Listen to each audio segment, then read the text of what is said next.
जय हिंद बच्चों। तो आज हम लोग देखने जा रहे हैं इंटीग्रेशन। और इंटीग्रेशन देखने से पहले आपने अगर डिफरेंशिएशन नहीं किया है तो लिंक डिस्क्रिप्शन में दिया हुआ है। डिफरेंशिएशन का जाकर के कंप्लीट वीडियो है, वो देख लें। और एटलीस्ट लंबी वीडियो है, सब कुछ अगर नहीं देखना हो तो काम का चीज कम से कम स्किप करके देख लें। तो इंटीग्रेशन जो होता है वो डिफरेंशिएशन का रिवर्स प्रोसेस है। Integration is the reverse process of differentiation. और ये हम लोग देखते हैं कैसे।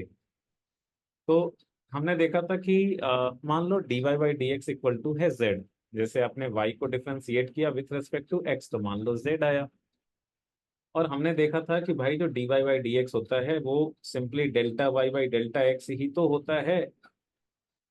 बस ये है वहां पे कि डेल्टा एक्स बहुत छोटा होता है, टेंड्स टू जीरो होता है। इसीलिए डेल्टा एक्स को हम लोग डी एक्स लिख देते हैं। और एक्स में बहुत छोटा चेंज होगा डी एक्स से, तो वाई में भी चेंज बहुत ही छोटा होता है, तो डेल्टा वाई भी बहुत छोटा है होता है, इसलिए हम लोग डेल्टा वाई को लिख देते हैं डी वाई। ठीक है। तो अब क्या है कि आप अगर इसको ऐसा लिख सकते हो, तो क्या मैं ऐसा लिख सकता हूँ delta y is equal to z into delta x? बिल्कुल लिख सकते हैं, क्रॉस मल्टीप्लीकेशन से तो ऐसा लिख सकते हैं। तो यहाँ पे ये क्या चीज हो जाएगा, ये हो जाएगा कि d y is equal to z d x, ऐसा लिख सकते हैं हम लोग। D y equal to z d x. अच्छा, अब हम लोग क्या करते हैं कि अब ये डी वाई को हम लोग, अब इस चीज को हम लोग दोनों साइड इंटीग्रेट कर देंगे, इंटीग्रेटिंग ऑन बोथ साइड्स। अब आप बोलोगे सर ये इंटीग्रेटिंग होता क्या है, तो ये तो हम लोग समझेंगे। बस फिलहाल जो है वो आप ये समझ लो कि ये सिंबल इंटीग्रेशन का होता है और दोनों साइड हम लोग इंटीग्रेट कर रहे हैं। तो this will be equal to integral of z d x, integral of z d x. और ये जो है ना इंटीग्रल जेड डी एक्स, इसको हम लोग पढ़ते हैं इंटीग्रेशन ऑफ, इसको हम लोग पढ़ते हैं integration of z with respect to x. Integration of z with respect to x पढ़ते हैं इसे। ठीक है, integration of z with respect to x. तो इसका मतलब ये हुआ कि अगर हम जेड को इंटीग्रेट करेंगे विथ रेस्पेक्ट टू एक्स, तो हमें मिलेगा इंटीग्रल डीवाई होता है वाई। इंटीग्रल डीवाई जो होगा ये होगा वाई, डीवाई का इंटीग्रेशन वाई। अच्छा, तो इसका मतलब ये हुआ कि अगर हम z को इंटीग्रेट करेंगे विथ रेस्पेक्ट टू x तो हमें y मिलेगा। अगर हम z को क्या करेंगे, इंटीग्रेट करेंगे विथ रिस्पेक्ट टू x, तो हमें y मिलेगा। अब देखो z क्या होता था, z जो है वो तो y का डिफरेंशिएशन होता था। तो z होता था y का डिफरेंशिएशन। इसका मतलब जो डिफरेंशिएट करके जो वैल्यू आ रहा है ना, y को डिफरेंशिएट करने से z आता था और z को इंटीग्रेट करने से y आ रहा है। इसका मतलब जो डिफरेंशिएशन में जो आंसर आता था ना, अगर आप उसी को फिर से इंटीग्रेट कर दो तो आपको वही वाला वैल्यू मिल जाएगा जिसको आप डिफरेंशिएट कर रहे थे। तो इसीलिए ये बोला जाता है कि integration is the reverse process of differentiation, because y को डिफरेंशिएट किया तो z मिला, और z को इंटीग्रेट कर रहे हैं विथ रिस्पेक्ट टू x तो हमें y मिल रहा है। तो that is why integration is called reverse process of differentiation. जैसे आप एग्जाम्पल से समझ लो कि भाई अगर एक सिंपल सा एग्जाम्पल लो, जैसे tan x को डिफरेंशिएट करते थे तो आता था सेक स्क्वायर एक्स। क्या आता था, सेक स्क्वायर एक्स आता था। इसका मतलब तो ये हुआ कि सर सेक स्क्वायर एक्स को अगर मैं इंटीग्रेट कर दूं, सेक स्क्वायर एक्स को अगर मैं इंटीग्रेट कर दूं तो क्या हमें tan x मिल जाएगा? बिल्कुल सही। सेक स्क्वायर एक्स को अगर हम इंटीग्रेट कर देंगे तो हमें tan x मिल जाएगा। ठीक है। सिमिलरली साइन एक्स को डिफरेंशिएट करते थे तो हमें cos x मिलता था। D by d x of sine x is equal to cos x। इसका मतलब ये हुआ कि अगर मैं cos x को इंटीग्रेट कर दूंगा ना तो हमें sin x मिल जाएगा। cos x को इंटीग्रेट कर देंगे तो sin x मिल जाएगा। ठीक है। और ये कैसे करते हैं, देखो ये कैसे लिखते हैं। मतलब ये ऐसे क्रॉस मल्टीप्लिकेशन कर दिया तो ये हो गया cos x dx, और दोनों साइड इंटीग्रेट कर दिए। और इधर d ऑफ समथिंग उसको इंटीग्रेट करोगे तो वही समथिंग मिल जाएगा। जैसे यहाँ पे d ऑफ sin x है, उसको इंटीग्रेट किया तो sin x हो गया। d ऑफ tan x है, उसको इंटीग्रेट किया तो tan x हो गया। ये d ऑफ y है, इसको इंटीग्रेट किया तो y हो गया। ठीक है। इसका मतलब तो भाई हमें ये पता चला कि डिफरेंशिएशन करने से जो आंसर आता है, अगर मैं उसी को इंटीग्रेट कर दूं तो हमें सेम चीज मिल जाएगा। अब देखो यहाँ पे ना एक चीज और खास है। क्या है कि आप देखोगे इंटीग्रेशन वाले में कि सब जगह लास्ट में सी, इंडेफिनिट इंटीग्रेशन बोलते हैं उसको, सब जगह उसमें लास्ट में एक कांस्टेंट ऐड किए हुए रहते हैं। ऐसा पता है क्यों है? ऐसा इसलिए है क्योंकि आपने पढ़ा था देखो कि कांस्टेंट का डिफरेंशिएशन जीरो होता है। जैसे देखो मान लो अगर आप tan x प्लस सी को डिफरेंशिएट कर रहे हो, if you are differentiating tan x plus c with respect to x, तो क्या हो जाएगा? देखो आप एक बार tan x को डिफरेंशिएट करोगे, फिर यहाँ पे प्लस साइन है, फिर आप c को डिफरेंशिएट करोगे। tan x का डिफरेंशिएशन तो sec स्क्वायर x हो गया, और कांस्टेंट का डिफरेंशिएशन आप जानते हो कि जीरो होता है। कांस्टेंट का डिफरेंशिएशन जीरो होता है। अभी ये tan x प्लस सी को डिफरेंशिएट करने से यही चीज आ रहा है, sec स्क्वायर x आ रहा है। तो आप बोल सकते हो ना कि sec स्क्वायर x को इंटीग्रेट करेंगे तो हमें यही चीज मिल जाएगा, tan x plus c, where c can be any constant. Because कोई भी कांस्टेंट रहेगा तो उसका डिफरेंशिएशन तो जीरो आ जाएगा। ठीक है। तो देखो अभी जैसे ऊपर किए वैसे ही करके दिखा रहा हूँ आपको। तो d y d x of tan x plus c हमने देखा कि कितना आया, sec square x. Cross multiplication कर दो आप तो d of tan x plus c क्या हो जाएगा, sec square x d x. इसको इंटीग्रेटिंग ऑन बोथ साइड्स कर दो तो इंटीग्रल ऑफ ये आपका इस साइड में हो जाएगा, integral of d of tan x plus c is equal to integral of sec square x d x. और ये d of tan x plus c, d of anything रहेगा ना उसको आप इंटीग्रेट करोगे तो वही चीज आ जाएगा। तो d of tan x plus c, इसको अगर आप इंटीग्रेट करोगे तो ये हो गया टेन एक्स प्लस सी। तो ये आपका हो गया टेन एक्स प्लस सी। तो देखो क्या मिल गया आपको, like if you are integrating sec square x with respect to x, so you are getting tan x plus c. तो ये यहाँ पे एक लास्ट में सी ऐड हो जाता है, और उसका रीजन ये है कि कांस्टेंट का डिफरेंशिएशन जीरो होता है। ठीक है। तो अगर आप इस वाले राइट हैंड साइड को अगर आप डिफरेंशिएट भी करोगे तो आपको ये सेक स्क्वायर एक्स ही मिलने वाला है, बिकॉज सी का तो डिफरेंशिएशन जीरो हो जाता है। तो हम लोग इसको इनडेफिनेट इंटीग्रेशन बोलते हैं, बिकॉज ये सी का वैल्यू कुछ भी हो सकता है, ये इनडेफिनेट है, मतलब कुछ वैल्यू इसका पता है नहीं। ठीक है। तो अभी देखो, तो क्या सर ऐसा सब चीज के लिए होगा? लाइक हमने बहुत सारा डिफरेंशिएशन पढ़ा था। यस, किसी भी चीज को डिफरेंशिएट करने से जो आंसर मिलता है, अगर आप उसको इंटीग्रेट करोगे तो आपको वापस वही चीज मिल जाएगा। जैसे एग्जांपल से देखते हैं हम लोग, जैसे साइन एक्स प्लस सी का डिफरेंशिएशन। अब देखो मैंने यहाँ पे सब जगह सी सी लिख दिया, ऐड कर दिया है, ठीक है, बिकॉज कांस्टेंट का डिफरेंशिएशन तो जीरो ही होता है। तो जैसे साइन एक्स का डिफरेंशिएशन आपने पढ़ा था कॉस एक्स, तो साइन एक्स प्लस सी का भी डिफरेंशिएशन कॉस एक्स, बिकॉज सी का डिफरेंशिएशन जीरो हो गया। तो इसका रिवर्स प्रोसेस क्या हो जाएगा? इसका रिवर्स प्रोसेस हो जाएगा कि if I integrate cos x with respect to x, then you will get sin x plus c. जिस चीज को डिफरेंशिएट कर रहे थे वही चीज हमें मिल जाएगी। सिमिलरली cos x का डिफरेंशिएशन होता था minus sine x. I hope आपने ये फॉर्मूला याद कर लिया होगा, नहीं याद किया है तो बिल्कुल याद कर लो यार, इसके बिना कुछ काम नहीं चलने वाला है। तो cos x का डिफरेंशिएशन होता था माइनस साइन एक्स, तो cos x प्लस सी का भी डिफरेंशिएशन माइनस साइन एक्स ही होगा। इसका मतलब माइनस साइन एक्स का इंटीग्रेशन जो है वो क्या हो जाएगा, cos x plus c. Similarly tan x का आपने अभी अभी देखा, tan x का sec स्क्वायर x होता है उसका डिफरेंशिएशन, तो tan x प्लस सी का भी डिफरेंशिएशन sec स्क्वायर x होगा। तो sec स्क्वायर x का इंटीग्रेशन tan x प्लस सी हो जाएगा। सिमिलरली cot x का differentiation minus cos square x होता था, तो cot x प्लस सी का भी differentiation minus cos square x ही होगा। So if you integrate minus cos square x with respect to x, then you will get cot x plus c. Similarly sec x का differentiation sec x tan x, तो sec x plus c का भी differentiation sec x tan x, तो sec x tan x को integrate करेंगे तो will get sec x plus c. Similarly cosec x का differentiation होता था minus cosec x into cot x, तो cosec x प्लस सी का भी डिफरेंशिएशन यही रहेगा, और अगर आप इंटीग्रेट कर दोगे minus cosec x cot x को तो you will get cos x plus c. ln x का डिफरेंशिएशन होता था वन बाई एक्स, तो ln x प्लस सी, यहाँ पे सी जो है वो ln के अंदर नहीं है, बाहर से है, तो ln x प्लस सी, ठीक है, उसका भी डिफरेंशिएशन वही हो जाएगा one by x. That means one by x को आप इंटीग्रेट करोगे तो you will get ln x plus c. So this is ln x plus c. C is any constant whose value we don't know, उसका value कुछ भी हो सकता है। और e to the power x का डिफरेंशिएशन होता था e to the power x, तो e to the power x का इंटीग्रेशन भी होगा, e to the power x का इंटीग्रेशन भी होगा e to the power x ही, और प्लस c। ठीक है। आप यहाँ पे भी c जोड़ सकते हो ना ऐसे, लाइक यहाँ पे भी जोड़ सकते हो आप, जैसे हम लोग अभी जोड़ते हैं कि e to the power x plus c का differentiation e to the power x ही होगा। तो अगर मैं e to the power x d e to the power x का इंटीग्रेशन कर दूं तो हमें e to the power x plus c ही मिल जाएगा। तो बेसिकली आपको याद रखना है कि जो भी डिफरेंशिएशन करने से जो आंसर आता था उसको इंटीग्रेट करेंगे तो you will get same answer, last में कांस्टेंट जोड़ देना है। अब देखो सबसे जो फेमस वाला फॉर्मूला था ये था आपका x to the power n वाला डिफरेंशिएशन में।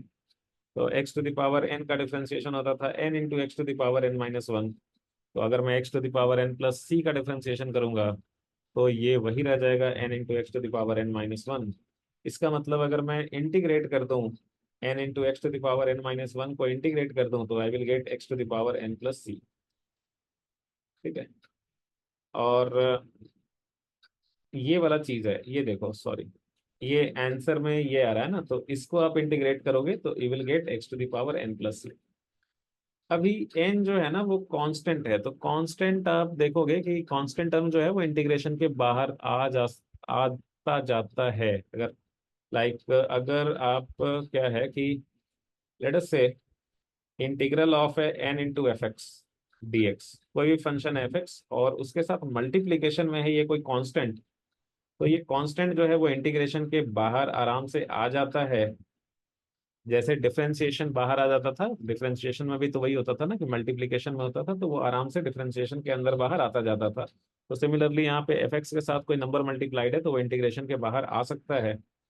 तो यहाँ पे जो है आपका ये एन को मैं बाहर ले सकता हूँ तो ये बन जाएगा, अच्छा ये एन को बाहर ले लिया और फिर इसको इस साइड लेते गए तो ये बन जाएगा integral of x to the power n minus one d x, this will be equal to x to the power n by n plus c by n. अब c जो है एक कांस्टेंट है तो c बाई एक number वो भी एक कांस्टेंट ही होगा। तो आप इसको ऐसे भी लिख ले सकते हो, मान लो इसको मैंने c की जगह c1 लिख दिया, भाई नोटेशन ही तो देना है, c1 बाई एन हो गया। अब एक बात बताओ, ये कन्वीनियंट वे नहीं है फॉर्मूला याद रखने का, मतलब ऐसे थोड़ा अजीब लग रहा है x to the power n minus one d x. तो कन्वीनियंट वे फॉर्मूला याद रखने का ये होगा कि अगर मैं इसको एन माइनस वन को एन ले लूँ, एन माइनस वन को अगर मैं क्या ले लूँ एन ले लूँ, तो ये हो जाएगा integral of x to the power n d x. तो हमें सब जगह एन माइनस वन के जगह पे जो है वो एन बैठाना पड़ेगा। तो यहाँ पे एन माइनस वन के जगह पे अगर एक एक्स्ट्रा ऐड करके बढ़ा रहे हैं तो इधर भी एन के जगह एन प्लस वन बैठाना पड़ेगा।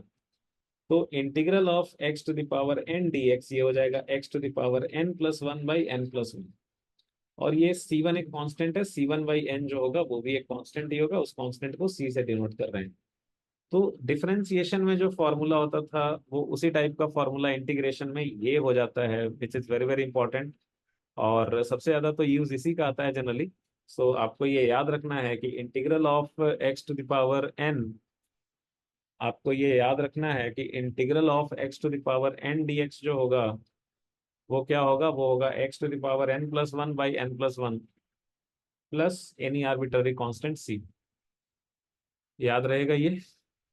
अच्छा अब आप ये बोल सकते हो सर आपने अभी बोला था कि integration is the reverse process of differentiation, तो इसका मतलब सर अगर मैं ये राइट हैंड साइड को अगर डिफरेंशिएट कर दूं तो क्या हमें फिर से x to the power n ही मिल जाएगा?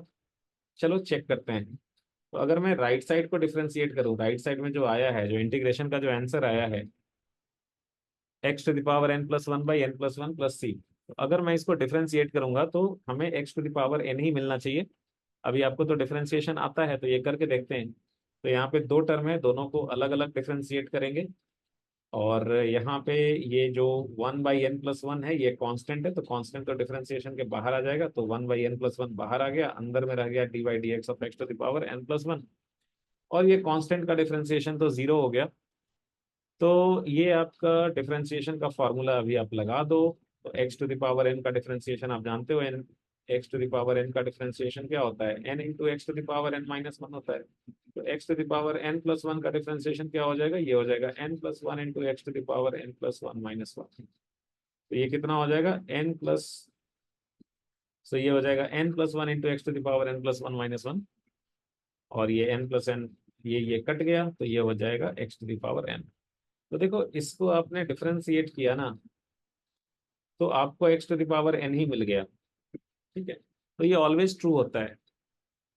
और अब हम लोग देखते हैं कुछ स्टैंडर्ड फॉर्मूले। जी हाँ, सबसे ज्यादा यूज यही वाले फॉर्मूले का आता है, मोस्ट ऑफन यूज्ड। इसीलिए मैंने वो इंटीग्रेशन समझाने के जस्ट बाद इस पे मैं आ गया। क्या है भाई ये कह रहा है कि यार x to the power n का तो तुमने देख लिया इंटीग्रेशन क्या होगा, फॉर्मूला देख लिया। X to the power n का इंटीग्रेशन होगा x to the power n plus one by n plus one plus any constant c, ये तो याद रखना ही है। लेकिन यार अगर x to the power n के जगह जो है ना वो थोड़ा सा कुछ अलग हो, मतलब ए एक्स प्लस बी का पावर एन हो, ए एक्स प्लस बी का पावर एन हो, ठीक है, तो इसका इंटीग्रेशन क्या होगा? इसका इंटीग्रेशन क्या होगा? ओके, जैसे यहाँ पे ए और बी तो कोई कांस्टेंट ही है, एन जो है वो भी एक कांस्टेंट है, तो इसका इंटीग्रेशन हो जाता है, याद रखना है आपको। देखो जो स्टैंडर्ड फॉर्मूला होता था ना कि x to the power n का फॉर्मूला भी अभी आपने याद किया, मतलब मान लो z to the power n है, तो उसका फॉर्मूला क्या होगा इंटीग्रेशन का? Z to the power n plus one by n plus one. अच्छा, लेकिन ये z to the power n का डिफरेंशिएशन तो आप डीजेड के रेस्पेक्ट में कर रहे हो ना। लेकिन यहाँ पे अगर मैं ए एक्स प्लस बी को जेड मानूं तो यहाँ पे तो z to the power n है, लेकिन इधर तो डी एक्स है। तो उसका आंसर तो सिंपली ये नहीं होना चाहिए। तो क्या होता है कि z to the power n का जो फॉर्मूला होगा ना, z to the power n plus one by n plus one, तो फॉर्मूला वही वाला रहेगा। बस आपको करना क्या है कि एक्स का जो कोएफिशिएंट है ना ए, उससे डिवाइड कर देना है। ठीक है, तो इसका आंसर हो जाएगा ए एक्स प्लस बी का power n plus one by n plus one, और सिंपली जो एक्स का जो कोएफिशिएंट है उससे डिवाइड कर देना है। तो एक्स का कोएफिशिएंट ए है तो ए से आपको डिवाइड कर देना है, और प्लस बाद में सी को हम लोग जोड़ ही देते हैं। अभी इसको हम लोग, नहीं समझ में आया आपको तो प्रूफ करके दिखाते हैं। तो मान लो कि ए एक्स प्लस बी को जेड मान लेते हैं। ठीक है, let a x plus b is equal to z. अच्छा, तो हमें क्या करना पड़ेगा? सो बेसिकली हम लोग यहाँ पे क्या कर देना, वेरिएबल ही चेंज कर दे रहे हैं। तो वेरिएबल एक्स था उसको हम लोग वेरिएबल को जेड बना दे रहे हैं, मतलब एक्स प्लस बी को जेड मान लिया, तो यहाँ पे z to the power n हो जाएगा। तो हम लोगों को जो फॉर्मूला होता है ना x to the power n वाला, तो उसमें जैसे यहाँ पे x to the power n लिखते हो तो इधर डी एक्स लिखना पड़ता है। सिमिलरली अगर आप इसको z to the power n लिखोगे तो यहाँ पे तो dz के टर्म्स में लिखना चाहिए। लेकिन क्या dx और dz सेम होगा? नहीं, मतलब dx को आप सिंपली ऐसे dz नहीं लिख सकते। तो हमें निकालना पड़ेगा कि भाई dx को कैसे लिखें dz के टर्म्स में। अब ये कैसे निकालेंगे भाई? तो देखो ax प्लस बी को हमने z मान लिया, ठीक है, तो आप क्या करो, दोनों साइड डिफरेंशिएट कर दो।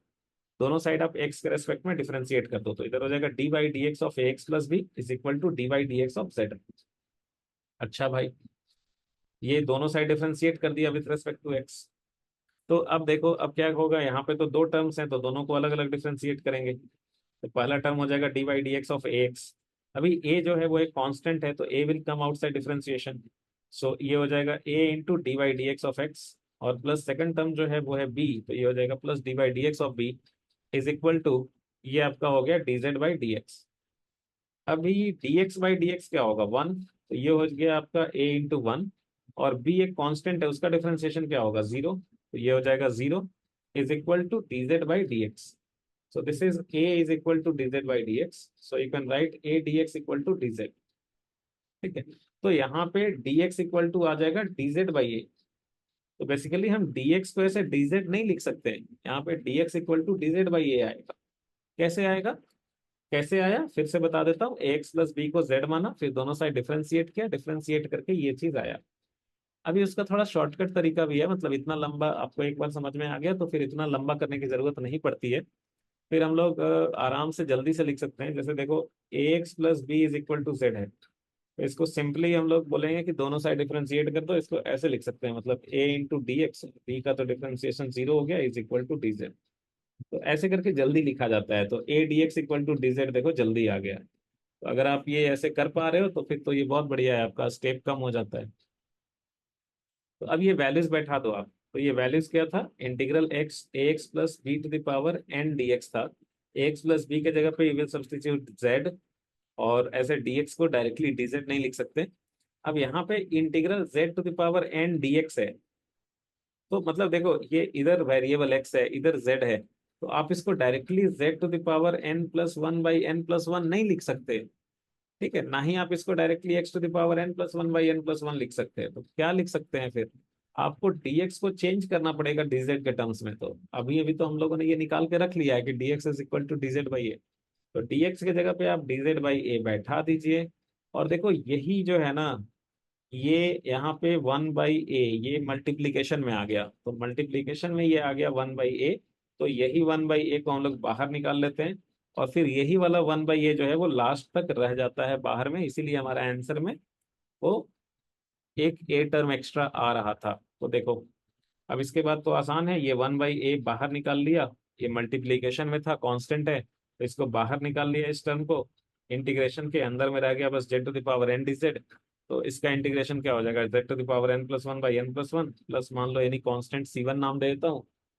तो अब जो है आप z का वैल्यू बैठा दो बस, तो ये हो जाएगा one by a into z का वैल्यू था a x plus b, so this will be a x plus b का power n plus one by n plus one plus c one, ये ब्रैकेट खुलेगा तो इधर हो जाएगा c one by a, so this will be c one by a. तो c one एक constant है, तो सी वन बाई एक कांस्टेंट बाई कांस्टेंट कांस्टेंट ही होगा। अब वो वाले कांस्टेंट को मैं सी नाम दे देता हूँ। ये तो कोई भी कांस्टेंट हो सकता है ना यार, कुछ भी नाम दे सकते हैं इसको, तो नाम जो डालना है डाल दो। तो ये कितना हो जाएगा, one by a into this. तो यही आ गया मेरे दोस्त आंसर। और यही तो आया था पहले, यही तो पहले आया था आंसर। तो हमारा क्वेश्चन क्या था, क्वेश्चन ये था कि integral of a x plus b का पावर एन डी एक्स रहेगा। तो हम लोग क्या करेंगे, तो सिंपली z का पावर n का जो फॉर्मूला होता था, मतलब ये है something to the power n, आप ऐसे समझो this is something something to the power n। तो वो फॉर्मूला स्टैंडर्ड फॉर्मूला के हिसाब से ये आंसर होना चाहिए था something to the power n plus one by n plus one और प्लस सी। लेकिन हम लोग सिर्फ इसमें एक्स्ट्रा क्या चीज ऐड हो रहा है, ये वन बाई ए, मतलब x का जो कोफिशियंट है ना a, तो ये एक एक्स्ट्रा आ जा रहा है, बस ये यहाँ पे एक एक्स्ट्रा आ जा रहा है। तो आप इसको ऐसे डायरेक्टली लिखोगे, आपसे इसको अभी आप डायरेक्टली लिखोगे। जैसे देखो, मान लो अगर ऐसा है, इंटीग्रल ऑफ, मान लो ऐसा है, integral of sine of a x plus b, integral of sine of a x plus b d x. ठीक है, तो क्या लिखोगे इसका इंटीग्रेशन आप? इंटीग्रल साइन एक्स क्या होता है बोलो? इंटीग्रल आपको निकालना है integral of sine of a x plus b d x. अब आप बोलोगे कि अच्छा भाई हम जानते हैं कि इंटीग्रल जो साइन एक्स होता है तो वो होता है माइनस कॉस एक्स। तो आप बोलोगे कि अच्छा एक्स के जगह जो है वो आ गया है x plus b. Simply x के जगह क्या आ गया है, सिंपली एक्स के जगह एक्स प्लस बी आ गया है। तो हम लोग क्या करेंगे, यहाँ पे फॉर्मूला वही रहने देंगे, माइनस कॉस एक्स के जगह सिंपली बैठा देंगे ए एक्स प्लस बी।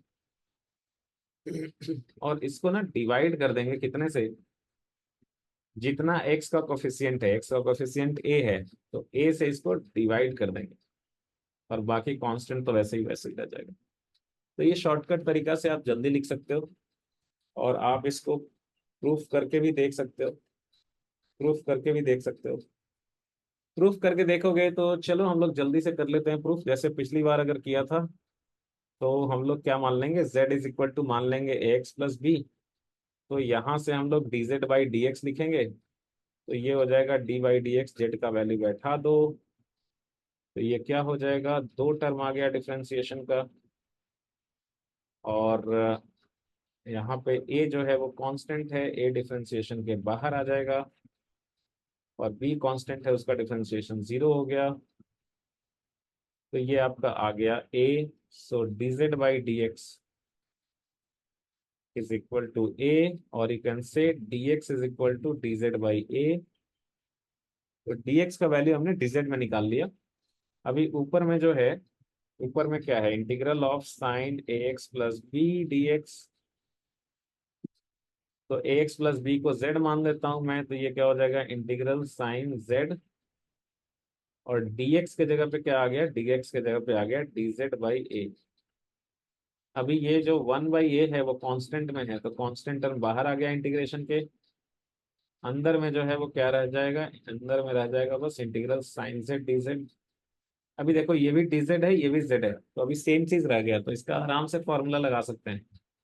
तो साइन जेड का डिफरेंशिएशन, सॉरी इंटीग्रेशन क्या हो जाता है, वो फॉर्मूला याद रखना पड़ेगा। अभी जो ऊपर में इंटीग्रेशन का देखा ना सब फॉर्मूला, तो वो बिना याद रखे हुए अभी काम नहीं होगा। तो देखो साइन जेड का इंटीग्रेशन, कोई बात नहीं मैं बता देता हूँ फिलहाल, अब बाद में याद कर लेना, ये होता है माइनस कॉस जेड, और बाद में एक सी तो ऐड करना ही है। तो ये क्या हो जाएगा, 1/a, और माइनस कॉस जेड के जगह रख देंगे ax+b, और ये प्लस सी हो गया। यही आंसर हो गया, और यही आया था ना आंसर, देखो यही आया था अपना आंसर। तो इतना लंबा क्यों करना है भाई, डायरेक्टली मतलब कर देंगे यार, एक डिवाइड ही तो करना है। एक्स का जो कोफिशियंट है, भूल जाओ कि ax+b है, सिंपली सोचो z है। अभी जैसा नॉर्मल होता है इंटीग्रेशन वैसा कर दो, और लास्ट में जो x का कोफिशियंट है a, उससे डिवाइड कर दो। तो इतना लंबा स्टोरी का मतलब शॉर्ट में तो यही है। जैसे sin 3x है, तो चलो बताओ तो sin 3x जो है वो क्या होगा। जैसे integral of sin 3x dx, integral of sin 3x dx बताओ तो क्या होगा।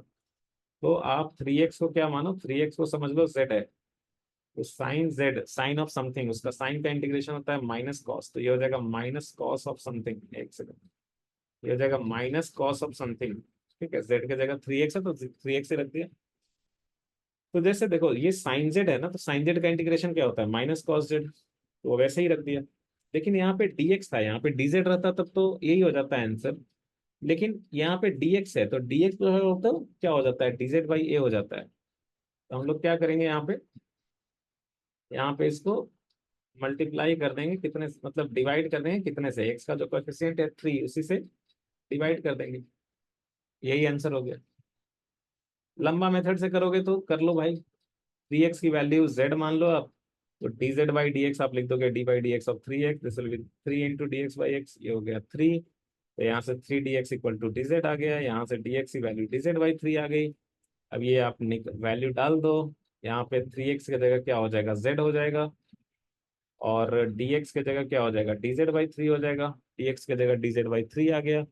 अब ये 1/3 इंटीग्रेशन के बाहर आ गया, अंदर में साइन जेड रह गया, साइन जेड का इंटीग्रेशन माइनस कॉस जेड होगा, प्लस एक एक्स्ट्रा टर्म ऐड कर दिए, और जेड की वैल्यू आप बैठा दो लास्ट में, और ये एक कांस्टेंट/3, एक कांस्टेंट ही तो रह जाएगा। So you are getting this answer.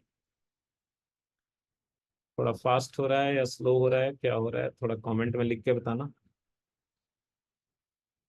अच्छा, तो अब जैसे मान लो कि जिनको फास्ट लग रहा है, तो वो थोड़ा सा आराम आराम से वीडियो पॉज करके टाइम ले सकते हैं, समझ सकते हैं कि अच्छा भाई क्या किया हमने।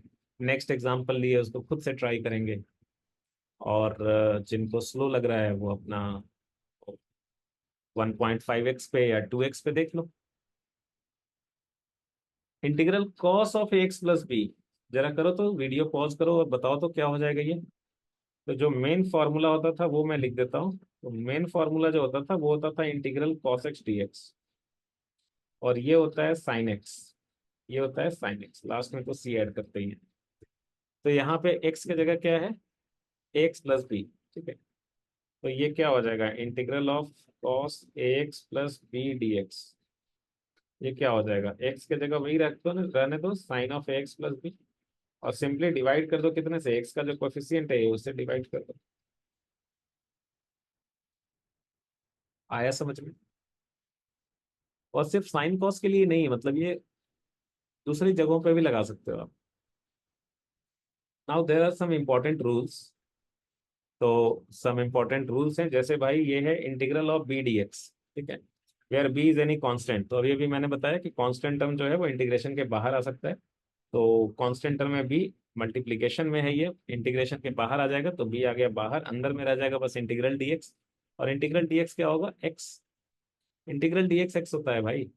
आप ऐसे प्रूफ भी कर सकते हो, देखो इंटीग्रल डीएक्स को लिख सकते हो 1 × dx, सो 1 × dx, 1 को लिख सकते हो x⁻0।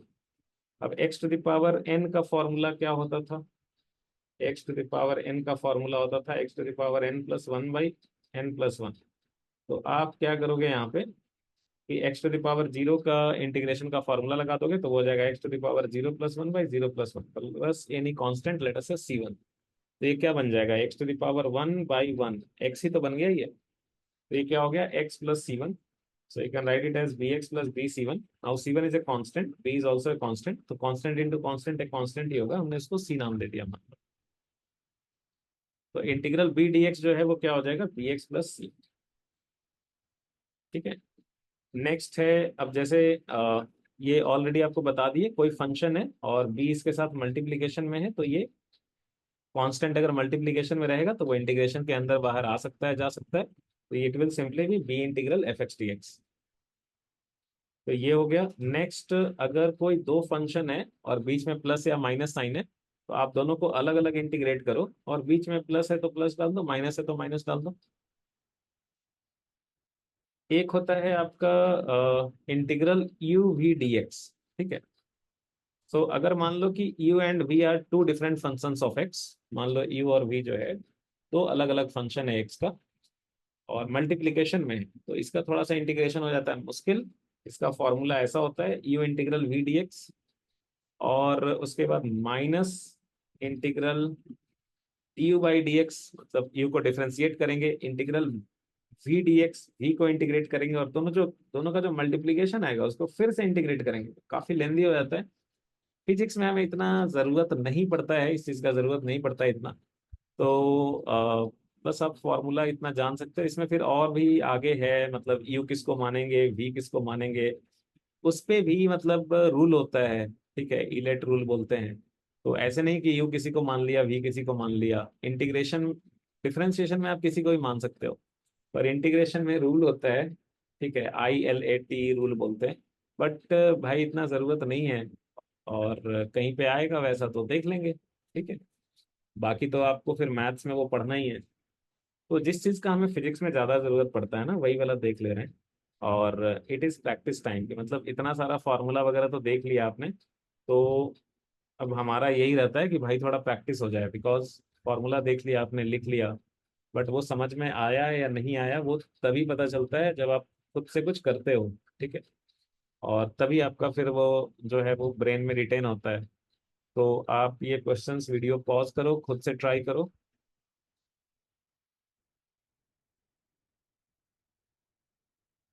ओके। तो देखो पहला क्वेश्चन जो है ये किस पे बेस्ड है, x to the power n पे। तो इसका आंसर क्या हो जाएगा, x to the power four plus one by four plus one plus four plus one plus c. तो कितना आसान हो गया, x to the power five by five plus any constant c. Second question जो है किस पे बेस्ड है, यहाँ पे एक्स का पावर हाफ है, तो सेम ही चीज है, बस एन के जगह पे हाफ आ गया तो सेम फार्मूला लगाओगे आप। तो इसका आंसर क्या हो जाएगा, x to the power half one by two plus one by one by two plus one plus c. तो ये क्या हो जाएगा, x to the power three by two by three by two plus c. So this will be two by three into x का power three by two plus c. तो ये हो गया। नेक्स्ट है, ये यहाँ पे वन बाई एक्स का पावर हाफ है, इसको ऊपर लेके जाएंगे तो ये एक्स का पावर माइनस हाफ हो जाएगा। तो बेसिकली इसको इंटीग्रेट करना है, तो यहाँ पे एन की वैल्यू क्या हो गई, एन की वैल्यू यहाँ पे माइनस हाफ हो गई। ठीक है। तो एन की वैल्यू माइनस हाफ हो गई, तो यहाँ पे ये फॉर्मूला लगा देंगे, एन का वैल्यू माइनस हाफ हो जाएगा, तो ये हो जाएगा x to the power n plus one by n plus one plus c. तो ये हो जाएगा x to the power half by half plus c. तो ये हो जाएगा two root x plus c. ठीक है। तो ये हो जाएगा, ये क्या हो गया, एक्स का पावर माइनस थ्री हो गया, तो यहाँ पे जो है वो एन की वैल्यू माइनस थ्री है। ठीक है। तो ये आप जो है वो आ, कर ही लिया होगा, अगर कर लिया है तो ये आंसर मिला लो एक बार। So this is the answer.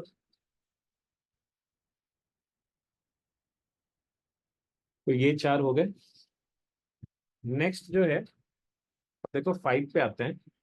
तो फाइव पे क्या है, देखो ये फोर इज ए कांस्टेंट, और ये x to the power five एक फंक्शन है एक्स का। तो ये कांस्टेंट मल्टीप्लीकेशन में है फंक्शन के साथ। तो हम लोग मल्टीप्लीकेशन में रहता है तो क्या होता है, इसको इंटीग्रेशन के अंदर बाहर ला सकते हैं, ले जा सकते हैं। तो ये वाला चीज क्या हो जाएगा, ये आपका 4 जो है बाहर आ जाएगा, अंदर आ जाएगा integral x to the power 5 dx। तो ये कितना हो जाएगा 4, और एक्स टू द पावर 5 का इंटीग्रेशन वही फॉर्मूला लगा लो आप। तो x to the power 5+1/5+1 plus c. ठीक है, तो ये क्या हो जाएगा 4x⁻6/6 प्लस सी। अब बोलोगे सर आप ये कि ये 4 × c तो सर 4c हो जाएगा। हाँ लेकिन भाई तुम्हें तो c का ही वैल्यू नहीं पता है। तो बेसिकली वो एक कांस्टेंट ही तो है, तो कांस्टेंट इंटू 4 एक कांस्टेंट ही आएगा। तो ठीक है, 4c लिखना है तुम्हें 4c भी लिख सकते हो। 4 × c कुछ अलग नाम देना है c' लिख दो, कुछ अलग नाम देना है c1 लिख दो, c2 लिख दो, या c रहने दो, क्या फर्क पड़ता है यार, c का तो वैल्यू ऐसे भी नहीं पता है। हम लोग तो बस ये बोल रहे हैं कि c इज ए कांस्टेंट, तो any constant into 4 will also be a constant only. So that is why हमने वो c ही रहने दिया है। ठीक है, तो आपको कोई उसमें कंफ्यूज नहीं होना, आपको 4c लिखने का मन है बिल्कुल लिख लो। ठीक है, अच्छा, ये integral of 2 sin x dx। अब यहाँ पे भी देखो sin x एक फंक्शन है x का, और 2 इसके साथ मल्टीप्लीकेशन में है, तो क्या 2 क्या हो जाएगा, 2 हो जाएगा आपका डिफरेंशिएशन के बाहर आ जाएगा। तो 2 आ जाएगा डिफरेंशिएशन के बाहर, तो ये आपका डिफरेंशिएशन के बाहर आ गया। तो ये जाएगा 2 इंटीग्रल sin x dx। ठीक है, तो ये हो गया 2 इंटीग्रल sin x dx। और बस फिर sin x का जो फॉर्मूला होता है क्या होता है, -cos x और प्लस सी, -cos x + c। तो ये हो गया। अच्छा, तो ये तो आसान है सर, लेकिन नेक्स्ट वाला जो है, नेक्स्ट वाला में ये गलती मत करना भैया। ठीक है, नेक्स्ट वाला कहीं ऐसा मत करना कि ये 2 को बाहर निकाल लेना, बोलना सर ये कांस्टेंट है, 2x मल्टीप्लीकेशन में है, इसको बाहर निकाल लेता हूँ। ठीक है, ये बाहर नहीं निकलेगा, क्योंकि ये साइन के अंदर है, साइन एक फंक्शन है, ये फंक्शन के अंदर है ये 2, उसको आप ऐसे बाहर नहीं निकाल सकते। तो अभी अभी तो आपको बताया कि इस टाइप का क्वेश्चंस कैसे करना है, जैसे 2x को z मान लोगे, z। ठीक है, तो साइन एक्स का इंटीग्रेशन -cos x होता है। तो अभी हम लोगों ने देखा कि भाई इसको क्या लिख दोगे आप, -cos ऑफ, अंदर में जो भी है 2x है तो 2x ही रहना दो, और इसको डिवाइड कर देते हैं कितने से, x का जो कोएफिशिएंट है ना 2, तो x का जो कोएफिशिएंट है 2 से डिवाइड कर देते हैं, और लास्ट में ये c ऐड हो जाएगा।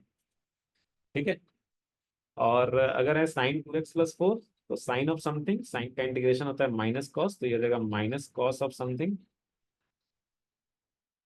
-cos ऑफ समथिंग, और इसको डिवाइड कर दो कितने से, x का जो कोएफिशिएंट है ना 2 से डिवाइड कर दो, c ऐड हो गया आपका। ठीक है, तो ये हो गया, ये आपका रहा आंसर। ठीक है, ओके, कुछ और क्वेश्चंस करते हैं। जैसे ये वाला क्वेश्चन करो तो आप, आसानी है, मतलब मैं इधर लिख देता हूँ। ये आप नेक्स्ट लिख लो, example 9, this is integral 1 - x√x dx। और वीडियो पॉज करो और खुद से करो यार। ठीक है, खुद से करने से ही फायदा होगा भाई। तो करो, आसान है, आसान है, कर लो। चलो, हो गया। तो यहाँ पे क्या हो जाएगा, इंटीग्रल ये √x dx, और माइनस इंटीग्रल x√x dx। हम लोगों ने अभी देखा कि भाई इसको क्या करेंगे, दोनों को अलग, माइनस साइन है तो दोनों को अलग अलग कर ले सकते हैं। तो ये क्या हो जाएगा, ये हो गया आपका इंटीग्रल x⁻½ dx, और इधर हो गया आपका x⁻³ dx। अब आप कर लो फॉर्मूला लगा के दोनों को अलग अलग।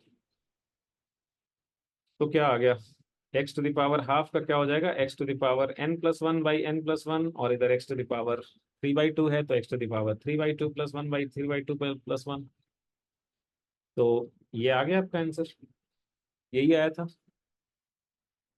चलो, तो नेक्स्ट जो है, और एग्जांपल लेते हैं हम लोग, क्योंकि अपना तो है ही कि भाई एग्जांपल ले लेके करना है, अदरवाइज क्या होता है कि पढ़ लिया और जब तक प्रैक्टिस नहीं हुई तो फिर वो रिटेन रहता नहीं है माइंड में। तो इसलिए जो है मैं मेक श्योर करता हूँ कि प्रैक्टिस हो जाए आपकी। और आप वीडियो पॉज करके आप प्रैक्टिस कर लो। तो integral of 3x² plus 1/x² minus 2x dx। चलो इसको भी कर लो आप, वीडियो पॉज करो करो। ओके, तो तीन टर्म है यहाँ पे, तीनों को क्या करेंगे, अलग अलग कर लेंगे। ये हो जाएगा integral 3x² dx plus integral 1/x² dx और माइनस इंटीग्रल 2x dx। अब यहाँ पे क्या करेंगे, तो यहाँ पे क्या करेंगे, तो ये 3 जो है बाहर निकाल लो इंटीग्रेशन के। अंदर में क्या रह जाएगा, x² dx प्लस ये क्या हो गया, x का पावर -2। यहाँ पे 2 इंटीग्रेशन के बाहर आ जाएगा। x² का इंटीग्रेशन क्या हो जाएगा, वही फॉर्मूला लगा देंगे। x का पावर -2 का इंटीग्रेशन क्या हो जाएगा, और x का पावर 1 का इंटीग्रेशन क्या हो जाएगा। और आप बोलोगे कि सर आपने c छोड़ दिया, सर इंटीग्रेशन किया और सर आपने c छोड़ दिया सब में। चलो मैं आपकी बात मान लेता हूँ, आपकी भावनाओं का मैं कदर करता हूँ। तो ये हो जाएगा 3x³ बाई 3 और +3c1, और इधर हो गया आपका प्लस x⁻⁻1/x⁻, क्या हो जाएगा ये x⁻, ये हो जाएगा -1/-1। तो मतलब ये हो जाएगा -1/x। तो इसको आप लिख लो -1/x, और प्लस c2 हो गया, प्लस हो गया ये c2। और इधर हो जाएगा ये -2x²/2, और इधर हो गया ये -2c3। तो देखो ये क्या हो जाएगा, ये कट गया तो x³ -1/x, और ये 2 कट गया तो -x²। और ये जो है ना मेरे दोस्त 3c1 प्लस c2 -2c3। अब तुम्हें तो किसी का वैल्यू नहीं पता, ना c1 पता, ना c2 पता, ना c3 पता। तो इन सबको आप जोड़ोगे साथ में, 3c1 प्लस c2 -2c3 करोगे तो वो एक कांस्टेंट ही तो आएगा। तो वो कांस्टेंट को c नाम दे दो। तो एक बात बताओ यार, जब ये सब कांस्टेंट जो है बाद में मल्टीप्लाई होके, ऐड होके, सब्ट्रैक्ट होके वो कांस्टेंट कांस्टेंट ही रह जाता है, तो क्यों हम बार बार ये c1 c2 c3 लिख के ढोएंगे।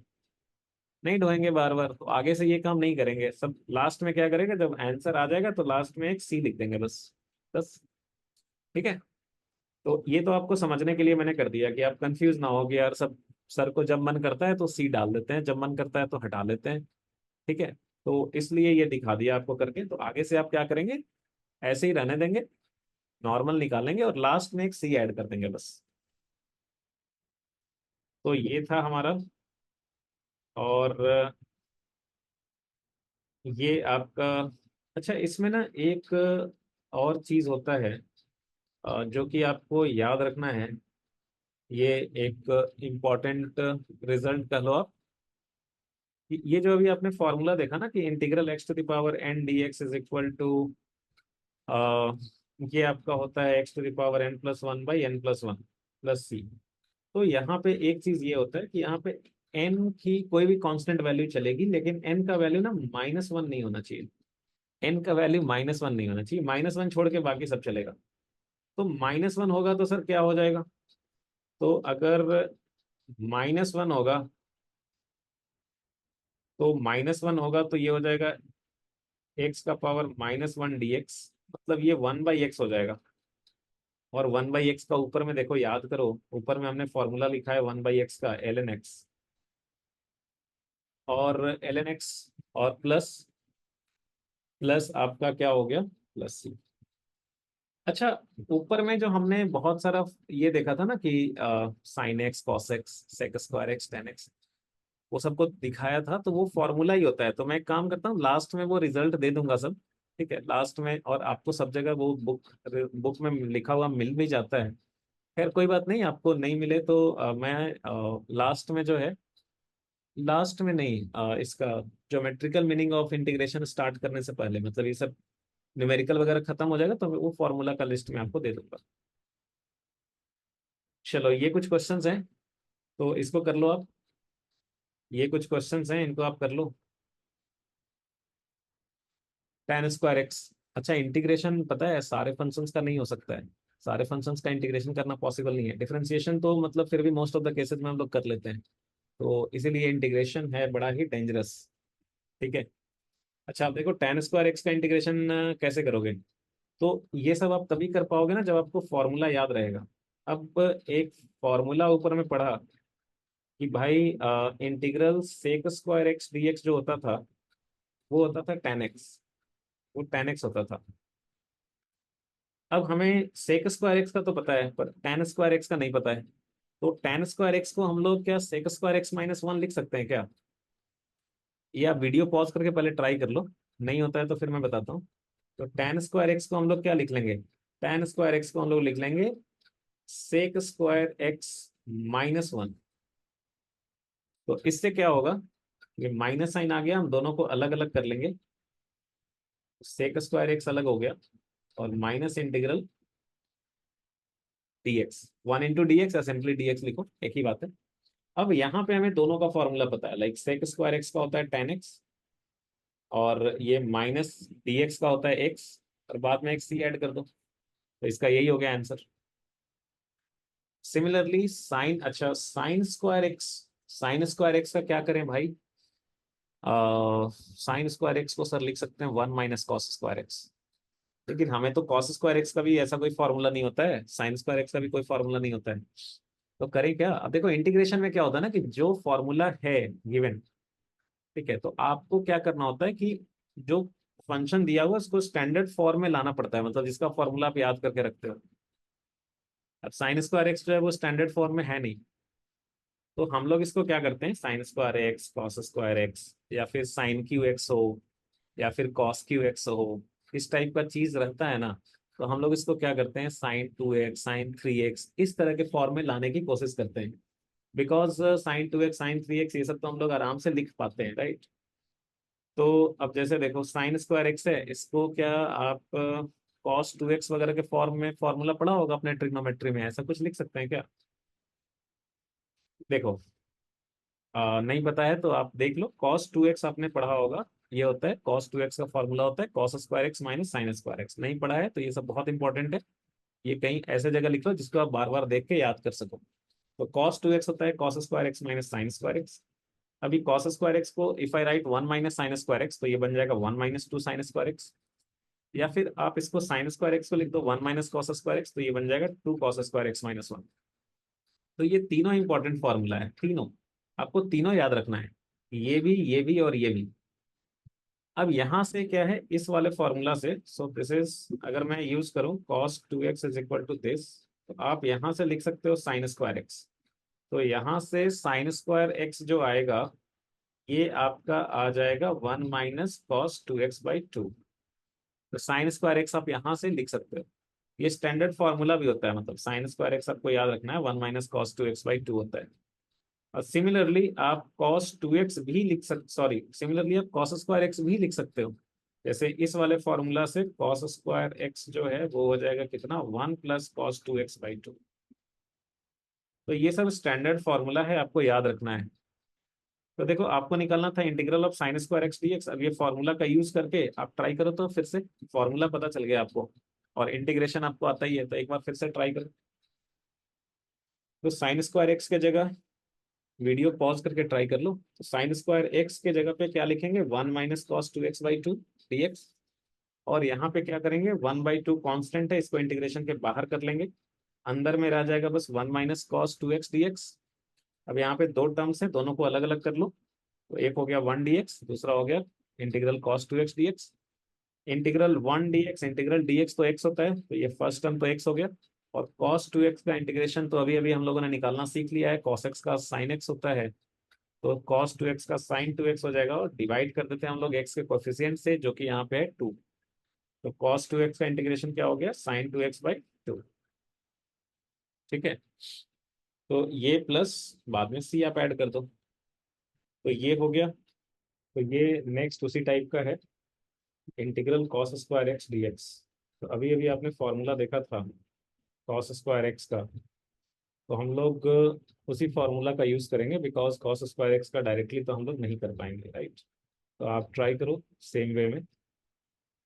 तो ये देखिए कॉस स्क्वायर एक्स को हम लोगों ने लिखा था कितना, 1 + cos 2x/2। ठीक है, 1 + cos 2x/2। अब यहाँ पे हाफ कांस्टेंट है, इसको आप बाहर निकाल लो, और ये बाहर आ गया, अंदर में रह गया 1 + cos 2x dx।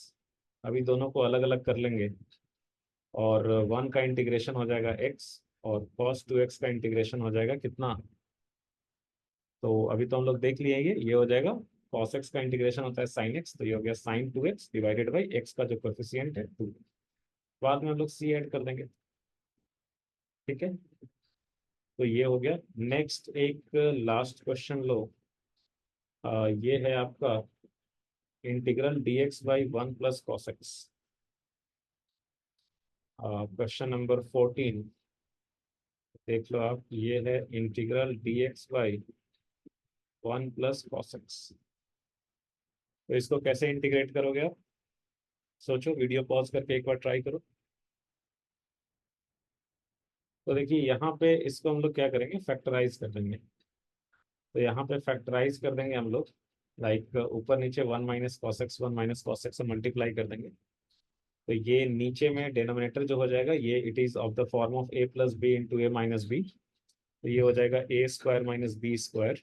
तो डिनोमिनेटर हो जाएगा 1 - cos²x। तो डिनोमिनेटर में 1 - cos²x आ गया, और न्यूमरेटर में ये आ गया।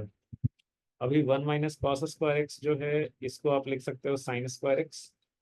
अब इसको आप दो पार्ट में तोड़ लो, तो एक हो गया, एक पार्ट 1/sin²x, और दूसरा हो गया -cos x/sin²x। तो 1/sin²x जो होता है, ये आपका हो गया cos x²x, और ये cos x/sin²x, ये आपका हो जाएगा cos x × cot x। अब ये दोनों स्टैंडर्ड फॉर्म है, ये दोनों स्टैंडर्ड फॉर्म है। और यहाँ पे दोनों का फार्मूला होता है, इसका फार्मूला होता है cos x² का -cot x, और ये आपका जो cos x cot x है, तो इसका आपका इंटीग्रेशन होता है -cos x। तो ये आंसर हो गया।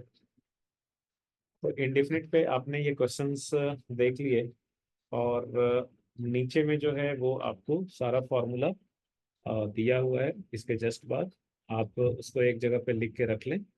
और इसके बाद वाले वीडियो में हम लोग देखेंगे ज्योमेट्रिकल मीनिंग ऑफ इंटीग्रेशन और डेफिनेट इंटीग्रेशन क्या होता है वो। तो वो इसका लिंक जो है वो डिस्क्रिप्शन बॉक्स में दिया रहेगा, आप एक बार उसको देख लीजिएगा। तो ये रहा फॉर्मूला, आप स्क्रीन पॉज करके नोट कर लीजिए, या फिर स्क्रीनशॉट ले लीजिए। ये सब आपको पढ़ाया हुआ है, तो आप अपने नोट्स में लेकिन लिख लीजिए और इसको याद कर लीजिए।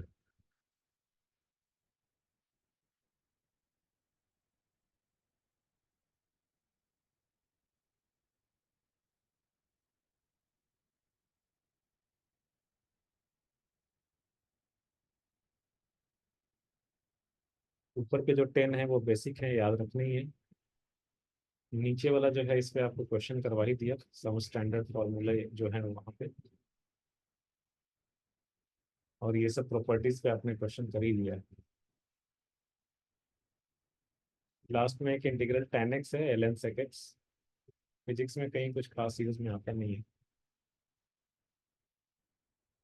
Okay, thank you. Next lecture definite integration, link description box में दिया हुआ है।